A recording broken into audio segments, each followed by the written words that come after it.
Wasallam dari kota Mekah ke kota Madinah atau yang dulu dikenal dengan kota Yastrib. Hijrah Nabi Muhammad SAW dari Mekah ke Madinah menjadi peristiwa besar bagi umat Islam. Kisah itu punya makna mendalam bagi muslimin dunia. Peristiwa itu kemudian menjadi awal tahun kalender Islam dan diperingati hingga sekarang.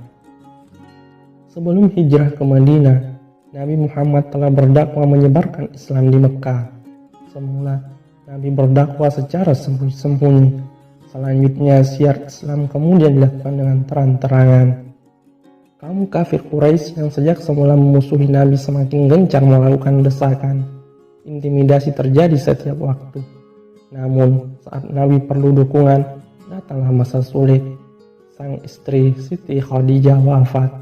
Padahal, Siti Khadijah menjadi salah satu motivator bagi Nabi dalam menyebarkan Islam. Setelah Khadijah, paman Nabi Abu Thalib juga meninggal dunia. Semasa hidup, Abu Thalib lah yang menjadi pembela Nabi dari kebangsingan kafir Quraisy. Dengan wafatnya Abu Thalib, kaum kafir Quraisy semakin semena-mena.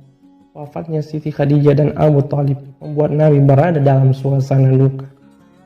Pada masa-masa yang disebut sebagai tahun duka cita itu, terjadilah peristiwa luar biasa, yaitu Isra Mi'raj pada 27 Rajab sekitar tahun 621 Masehi. Pada peristiwa itu, turunlah perintah sholat 5 waktu. Setelah peristiwa itu, Nabi kembali melanjutkan dakwahnya di Mekah. Pengalaman luar biasa itu diceritakan pada pengikutnya. Namun, kabar itu membuat kaum kafir Quraisy semakin menekan. Mereka menuduh Nabi berbohong. Pada tahun 621 Masehi itu pula, datanglah sejumlah orang dari Madinah menemui Nabi di Bukit Aqabah. Mereka memeluk agama Islam. Peristiwa tersebut dikenal dengan Bai'at Aqabah I. Tahun berikutnya, atau 622 Masehi, datanglah 73 orang dari Madinah ke Mekah. Mereka merupakan suku Aus dan Khazraj yang semula ingin berhaji. Mereka kemudian menemui Nabi dan mengajak berhijrah ke Madinah. Mereka menyatakan siap membela dan melindungi Nabi dan para pengikutnya dari Mekah. Peristiwa ini dikenal dengan Bai'at Aqabah II.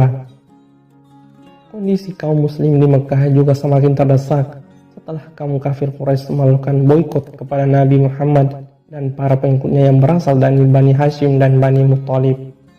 Kaum Quraisy melarang setiap perdagangan dan bisnis dengan pengikut Nabi. Selain itu, semua orang dilarang menikah dengan kaum muslimin. Tak ada yang diperkenankan bergaul dengan pengikut Nabi Muhammad. Mereka juga mendukung kelompok-kelompok yang memusuhi Nabi Muhammad. Boikot inilah yang membuat kaum muslimin semakin terdesak. Dalam upaya menyelamatkan dakwah Islam dari gangguan kafir Quraisy, Nabi Muhammad atas perintah Allah memutuskan hijrah dari Mekah ke Madinah. Namun sebelumnya, Nabi telah memerintahkan kaum mukminin agar hijrah terlebih dahulu ke Madinah. Para sahabat pun segera berangkat secara diam-diam agar tidak dihadang oleh kelompok kafir Quraisy. Menjelang Nabi Muhammad hijrah ke Madinah, kaum kafir Quraisy membuat rencana jahat. Mereka ingin membunuh Nabi. Pada malam hari, para pemuda Quraisy telah mengepung rumah Nabi. Pada saat itulah Nabi meminta Ali bin Abi Thalib memakai jubahnya. Ali diminta berbaring di tempat tidur Nabi untuk mengelabui para pemuda Quraisy. Para pemuda yang sudah disiapkan Quraisy kemudian mengintip kabar Nabi. Mereka melihat ada sosok yang sedang berbaring dan mengira itu adalah Nabi Muhammad. Padahal yang berbaring itu adalah Ali bin Abi Thalib. Menjelang larut malam, Rasulullah keluar rumah menuju kediaman Abu Bakar As-Siddiq.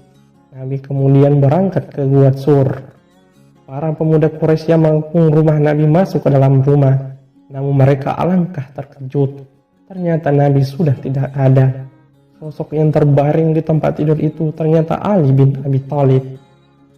Sementara Nabi terus berjalan untuk mengelabui kaum Quraisy yang telah menutup semua jalur ke Madinah. Nabi menempuh jalan yang tak biasa digunakan penduduk. Tibalah Nabi di Gua Sur.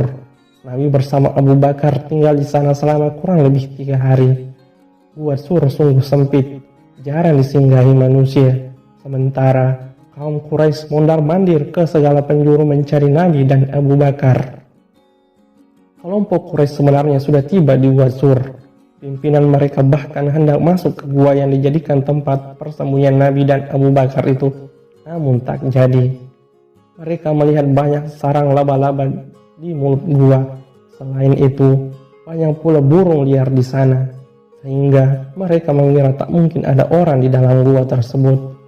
Setelah 3 malam berada di gua, pada tanggal 1 Rabiul Awal tahun pertama Hijriah, atau pada tanggal 16 September 622 Masehi, Nabi Abu Bakar ditemani Amir bin Fuhairah beserta seorang penunjuk jalan Abdullah bin Uraik keluar dari gua. Mereka berangkat menuju Banidah. Nabi duduk di atas unta yang dalam kitab Tariq disebut dengan nama Al-Quswa. Selama 7 hari 7 malam mereka berjalan menuju Madinah, melewati gurun pasir yang gersang. Pada tanggal 8 Rabiul Awal, rombongan Nabi tiba di Kuba. Mereka disambut dengan hangat oleh kaum muslimin. Setelah dari Kuba, atau sekitar 1 kilometer dari Kuba, Nabi bersama umat Islam lainnya melaksanakan sholat Jumat di tempat Bani Salim bin Auf. Untuk memperingati peristiwa itu, dibangunlah masjid Jumat di lokasi tersebut.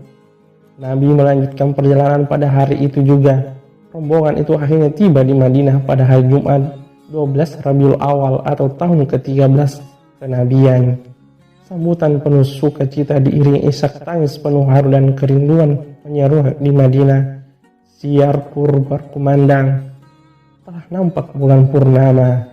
Dari senia al-wada, wajiblah kami bersyukur atas masih adanya penyeru kepada Allah. Wahai orang yang diutus kepada kami, engkau membawa sesuatu yang patut kami taati. Sekian, wassalamualaikum warahmatullahi wabarakatuh.